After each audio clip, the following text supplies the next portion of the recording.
கடவுள் தன்னை உணர்வதற்காக தான் மனித பிறவியை கொடுத்தாரு, பக்குவப்படுத்துறதுக்காக தான் கஷ்டத்தை கொடுக்குறாரு, வலியை கொடுக்குறாரு, வேதனையை கொடுக்குறாருன்னு. கடவுளுங்கிறது தாயும் தந்தையுமாய் விளங்கக்கூடியவர். எந்த தாயும் எந்த தந்தையும் தன் குழந்தைகளை காயப்படுத்தவோ கஷ்டப்படுத்தவோ நோய்வாய்ப்படுத்தவோ செய்ய மாட்டார். இது நமக்காக நாமே உருவாக்கிக்கிட்ட விஷயம்தான் வறுமை, கொடுமை, நோய் எல்லாமே. கடவுள் தான் எல்லாத்துக்கும் காரணம். அவர் ஆட்டி வைக்கக்கூடியவர். நம்ம அங்கே ஆடிக்கிட்டு இருக்கோம் அப்படின்னு சொல்கிறாங்க. அவருக்கு வேறு வேலை கிடையாதா?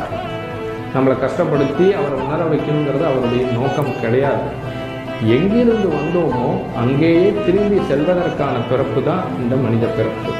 எத்தனையோ பிறவிகள் இறைவன் கொடுத்துருக்கான். மனித பிறப்பு மட்டும் இல்லாமல் எல்லா பிறவுகளுமே. மிருகங்களுக்கும் நமக்கும் இருக்கக்கூடிய விஷயங்கள் என்னன்னா, மிருகங்களால் சிந்திக்க தெரியாது, நமக்கு சிந்திக்க தெரியும்.